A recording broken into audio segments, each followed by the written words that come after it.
Lunch. Asian European markets week గా trade అవుతూ ఉండడంతో మార్కెట్స్ ఇవాళ ప్రారంభం నుంచి నష్టాలు ట్రేడ్ అవుతున్నాయి.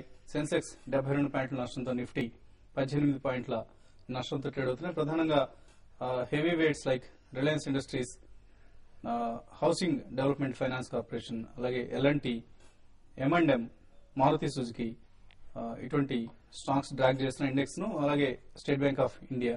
అయితే టాటా మోటార్స్ నిన్న ఎక్సలెంట్ రిజల్ట్స్ ప్రకటించిన నేపథ్యంలో ఇవాళ ఉదయం నుంచి చాలా స్ట్రాంగ్ గా ట్రేడ్ అవుతోంది.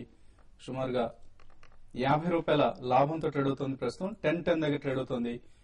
మార్నింగ్ నుంచి కూడా టాటా మోటార్స్ కౌంటర్ ఇదే స్ట్రెంగ్త్ చూపిస్తోంది. అయితే దీనికి విరుద్ధంగా M&M, మారుతి సుజుకి నష్టాల్లో ట్రేడ్ అవుతున్నాయి. ఇక నిన్నట్లాగానే గత కొన్ని సెషన్లో, ఇన్ఫాక్ట్ గత కొన్ని సెషన్లో కొనసాగుతున్నట్లుగానే mid cap, small cap stocks లో మాత్రం చాలా న్యూ హైస్, అలాగే తాజా action driven, news driven action కొనసాగుతుందని చెప్పుకోవచ్చు. అనంతరాజ్ ఇండస్ట్రీస్, సెంచరీ టెక్స్టైల్స్ ఇటువంటి రియల్టీ ప్లే ఉన్న కౌంటర్స్ తో పాటు ఆర్బీఐ కొత్తగా బ్యాంక్ లైసెన్సులకు సంబంధించిన చర్చా పత్రాన్ని విడుదల చేసింది. ఇందులో ఇండస్ట్రియల్ హౌసెస్ కూడా బ్యాంకులు బ్యాంకింగ్ లైసెన్స్ ఇచ్చే అంశాన్ని పొందుపరచడం జరిగినట్లుగా వార్తలు వస్తున్నాయి. సో ఇంతకుముందు ఇండస్ట్రియల్ హౌసెస్ ను, కార్పొరేట్ హౌసెస్ ను బ్యాంకింగ్ లైసెన్స్లు అప్లై చేసేందుకు వీటికి అనుమతి ఉండదు అన్న ఒక వాదన ఉండింది. దీన్ని ఇప్పుడు తోసిపుస్తూ ఈ అంశాన్ని కూడా చర్చించే అంశాన్ని చర్చా పత్రంలో పొందుపరచడం జరిగింది. సో అలాగే minimum capital requirement for new banking licences ₹300 కోట్ల కనీస ఈక్విటీ ఉండాలి అన్న నిబంధన కూడా ఆర్బీఐ విధించే అవకాశం ఉంది. అలాగే పరిమిత సంఖ్యలోనే లైసెన్సులు జారీ చేసే అవకాశం కూడా ఉంది. చాలా విరివిగా లైసెన్సులు ఇచ్చే విధానం అయితే ప్రస్తుతానికి లేనట్లుగా తెలుస్తోంది. ఇక ఈ వార్తతో కొత్త బ్యాంకింగ్ లైసెన్సులు వస్తాయి అన్న వార్తతో Shriram transport finance, SREI infra, LIC housing finance, Reliance capital, IFCI, LIC housing finance, అలాగే రెలిగేర్, ఇవన్నీ ఈవెన్ రిలయన్స్ క్యాపిటల్, ఇటువంటి స్టాక్స్ అన్ని కూడా చాలా స్ట్రాంగ్ గా ట్రేడ్ అవుతున్నాయి. కొత్త బ్యాంకింగ్ లైసెన్స్లు వస్తాయి ఈ కంపెనీలకు అన్న ఉద్దేశంతో. ఇక స్మాల్ క్యాప్స్ లో టెక్స్మో పైప్స్, రాజశ్రీ ఎక్స్ట్రూజన్స్, అలాగే మన హైదరాబాద్ సంబంధించిన కంపెనీ ఆంధ్ర పెట్రో, ఇటువంటి స్టాక్స్ లో చాలా హైట్ అండ్ యాక్టివిటీ గమనిస్తున్నాం. ఇన్ఫాక్ట్ ఆంధ్ర పెట్రో ఉదయం నుంచి చాలా స్ట్రాంగ్ గా ట్రేడ్ అవుతోంది. 2370 వరకు కూడా ఇవాళ వెళ్ళడం జరిగింది. వాల్యూమ్స్ కూడా భారీగా నమోదవుతున్నాయి కౌంటర్ లో. ఇప్పటికే 5.5 లక్షల షేర్ల వరకు వాల్యూమ్ జరగడం గమనించాం. నార్మల్ గా లెస్ దాన్ 2 lakhs వాల్యూమ్ జరిగే కౌంటర్ ఇది. మార్కెట్ సంబంధించిన మరిన్ని అంశాలపై మాట్లాడేందుకు ప్రస్తుతం అనలిస్ట్ కుటుంబరావు గారు, అలాగే శేష్ గారు సిద్ధంగా ఉన్నారు. సో కుటుంబరావు, వాల్యూమ్స్ కొంచెం నిన్నటి కంటే కూడా బెటర్ గా ఉన్నాయి. నిన్న ఇంప్రూవ్ అవటం మనం గమనించాం వాల్యూమ్స్, అలాగే ఇవాళ కూడా హైయర్ వాల్యూమ్స్ జరుగుతున్నాయి. సో నష్టాలు ఉన్నప్పటికీ వాల్యూమ్స్ ఎక్కువగా నమోదు కావడాన్ని మనం ఎలా అర్థం చేసుకోవచ్చు? 5450 కిందకి రాగానే మార్కెట్స్ ఇమీడియట్ గా కాస్త వాల్యూ బయింగ్ ఎమర్జ్ అవుతుంది అనమాట. చాలా స్టాక్స్ లో చూసాం. ఇన్ఫాక్ట్ క్రూడ్ ప్రైస్ పెరిగిన దగ్గర నుంచి మళ్ళా వీకెండ్ కి ₹1 పెంచొచ్చు ఆయిల్ కంపెనీస్ అని అనగానే పెట్రోల్, డీజిల్ ప్రైజెస్ ఇవాళ ఐఓసీ, బీపీసీఎల్, హెచ్పీసీఎల్ అన్ని కూడా 2% పైన ర్యాలీ అవడం కూడా మనం చూస్తున్నాం అనమాట. అండ్ లోవర్ లెవెల్స్ లో 5440 నిఫ్టీ దగ్గర షార్ట్ కవరింగ్ కూడా కనిపిస్తుంది. కాబట్టి డిస్కౌంట్ ఇదివరకు ఉన్నంత డిస్కౌంట్ కూడా ఉండలేదన్నమాట. నిఫ్టీ క్విక్ గా కవర్ అవటం, మళ్ళా ఫ్రెష్ షార్ట్స్ వచ్చినప్పుడే కాస్త డిస్కౌంట్ రావటం కూడా మనం చూస్తున్నాం. బట్ జనరల్లీ కనుక మార్కెట్ లో చూస్తూ ఉంటే కనుక సైడ్ కౌంటర్స్ లోనే యాక్షన్ ఎక్కువ ఉందండి. మొత్తం ఈవెన్ రేమండ్స్ వాళ్ళ 20% అయింది తిరిగి. కాబట్టి బి గ్రూప్ లో వాల్యూ ఉన్న స్టాక్స్ లో మాత్రం డెఫినెట్లీ అగ్రెసివ్ బయింగ్ ఉంది. అండ్ రీసెంట్ మనం స్టాటిస్టిక్స్ కూడా చూస్తూ ఉంటే FIIs first time mid cap, small cap stocks లో కూడా అగ్రెసివ్ డెలివరీ బయింగ్ కాంటెంప్లేట్ చేస్తున్నారనమాట. అండ్ దాదాపు ఈ లాస్ట్ 10 days లో 2000 crores worth of money has gone only to mid cap and small cap stocks అనమాట ఫ్రమ్ FIIs. దట్ ఈస్ చాలా heartening అనమాట. ఎందుకంటే బ్రాడ్ బేస్డ్ గా మార్కెట్ లో ఇన్వెస్ట్ చేయటం. కాబట్టి జనరల్ గా చూస్తూ ఉంటే మాత్రం గ్లోబల్ ఈవెంట్స్ వలన కాస్త సబ్డ్యూడ్ గా ఉంది కానీ, but otherwise markets are in robust shape.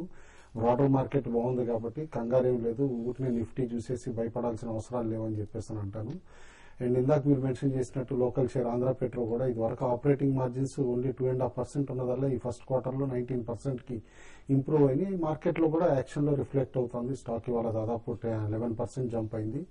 Further gains కూడా ఇండికేటెడ్ అని అనమాట. అదర్ స్టాక్స్ మనం రిపీటేటివ్ గా చెప్పింది విష్ణు కెమికల్స్ లాంటిది కూడా రిజల్ట్ బాగుండటంతో నిన్న అప్పర్ సర్క్యూట్, ఇవాళ అప్పర్ సర్క్యూట్ కి దగ్గరలో క్లోజర్ గా ఉందన్నమాట. కాబట్టి వాల్యూ స్టాక్స్ కి డెఫినెట్లీ బయింగ్ ఉంది. ఒక పర్టికులర్ స్పేస్ బి గ్రూప్ లో మనం పాయింట్అవుట్ చేయాలి అని అనుకుంటే కనుక ఆటో యాన్సిలరీస్ దాదాపు 20 గెయినర్స్ లో దాదాపు 7 to 8 గెయినర్స్ ఆటో యాన్సిలరీస్ ఉన్నాయన్నమాట. స్టార్టింగ్ ఫ్రమ్ సుందరం ఫాస్ట్నెస్ దగ్గర నుంచి ఇటు ఒమాక్స్ ఆటో కానీ అన్ని కూడా. కాబట్టి ఆ స్పేస్ ని కీన్ గా వాచ్ చేయమంటాను. There are very good winners in auto ancillary space to be purchased. Okay అండి. సో F&Oలో ఎటువంటి ట్రెండ్ గమనిస్తున్నారు మీరు?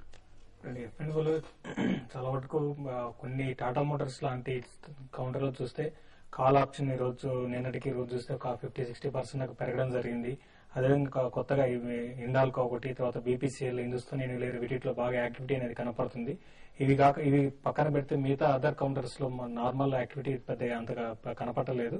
ఇంకోటి ఎక్కువ ఏంటంటే ఇండెక్స్ కన్నా ఎక్కువ స్టాక్స్ మీద ఎక్కువ ఫోకస్ అనేది మార్కెట్ లో కనపడుతుంది. ఏవైతే మిడ్ క్యాప్, స్మాల్ క్యాప్ ఇటువంటి స్టాక్స్ వాటి మీద ఎక్కువ ఫోకస్ ఉంది. ఇంకోటి వాల్యూమ్స్ కూడా నిన్న ఈ రోజు కొంత అగ్రెసివ్ గా లేవు కాబట్టి F&O కూడా పెద్దగా లేవు. సో స్టాక్ చూస్తే ఒక 50 కోట్లు, ఒక 60 కోట్లు ఆ విధమైన ఇంతకుముందు 100 కోట్లు జరిగే టర్న్ ఓవర్ ఇప్పుడు మాత్రం 50 కోట్లు, 60 కోట్లు జరుగుతుంది. మరి బ్యాంకింగ్, పిఎస్ బ్యాంకింగ్ స్టాక్స్ లో కూడా యాక్టివిటీ తగ్గిపోయింది. ఏదైనా కూడా ఏంటంటే మార్కెట్ కరెంట్ అవర్స్ లో ఏంటంటే ఎక్కువ స్టాక్ స్పెసిఫైడ్ మాత్రమే పెరగడం కానీ తగ్గడం కానీ జరుగుతుంది. ఇప్పుడున్న పరిస్థితి అయితే నిఫ్టీకి మాత్రం పెద్దగా యాక్టివిటీ, ఈవెన్ బ్యాంక్ నిఫ్టీలో కూడా పెద్ద యాక్టివిటీ లేదు. ఓన్లీ స్టాక్ స్పెసిఫైడ్ యాక్టివిటీ కనబడుతుంది.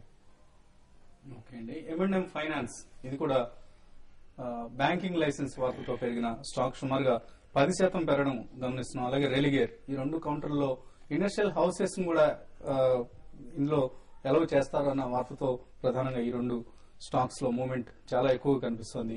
మిగిలిన potential candidates like Reliance capital, IFCI లాంటి కౌంటర్స్ తో కంపేర్ చేస్తే.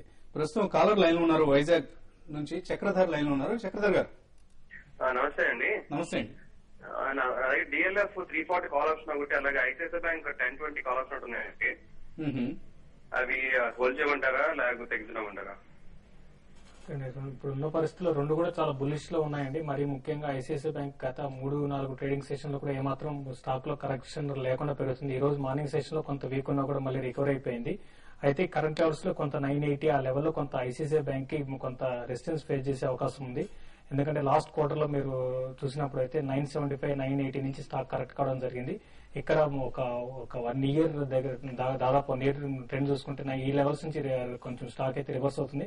ఇక్కడ చూడండి, ఒక 980, 990 అబోవ్ గా సస్టైన్ కాలేదంటే ఒకసారి కాల్ నుంచి ఎగ్జిట్ కాండి. సో డిఎల్ఎఫ్ విషయానికి వస్తే డిఎల్ఎఫ్ కూడా చాలా స్ట్రాంగ్ ఉందండి. మార్కెట్ లో కరెక్షన్ వచ్చినప్పుడు ఏంటంటే కొంచెం రియాలిటీ స్టాక్స్ బాగా పడడం జరుగుతుంది. అందుకని ఇది 320 బిలో వచ్చింది. ఒకవేళ 320 బిలో కంటిన్యూగా ట్రేడ్ అయితే మాత్రం ఇది కూడా కొంత విగ్గడానికి అవకాశం ఉంది. ఏదైనా కూడా మార్కెట్ లో ఇక్కడ నుంచి రీబౌండ్ అయితే మాత్రం రెండు స్టాక్స్ కూడా చాలా స్ట్రాంగ్ రీబౌండ్ అయ్యే అవకాశం ఉందండి. ఓకే అండి. నెక్స్ట్ కాలర్ మధుసూదన్ హైదరాబాద్ నుంచి లైన్ ఉన్నారు. మధుసూదన్ గారు హలో. నమస్తే సార్. నమస్తే అండి, చెప్పండి సార్. బీవీసీఎల్ 47 తీసుకున్నాం సార్. ఏ కంపెనీ అండి? ఇప్పుడు ప్రెసెంట్ 32 ఆ రేంజ్ లో ఉంది. కంపెనీ పేరు మళ్ళీ ఒకసారి రిపీట్ చేయండి. BVCL sir. BVCL Bharat valley cement limited. Bharat valley cement అండి. Valley cement limited. ఓకే అండి, Barak valley cement. Preferably avoid చేయండి ఆ కౌంటర్. రీసెంట్లీ ఐపీఓ అయిన స్టాక్ అనమాట లాస్ట్ 2 years లో. బట్ డెఫినెట్లీ రీసెంట్ ర్యాలీ తర్వాత హైయర్ లెవెల్స్ లో చాలా మంది ట్రాప్ అయ్యారండి. ప్రిఫరబ్లీ దానికంటే ప్రిజమ్ గానీ హిడెల్బర్గ్ గానీ షిఫ్ట్ అవ్వండి. ఓకే అండి. సో బరాక్ వ్యాలీ సిమెంట్స్ నుంచి మీరు ఎగ్జిట్ అయ్యే ప్రయత్నం చేయండి. ఇప్పుడు ఒక చిన్న బ్రేక్ తీసుకుందాం.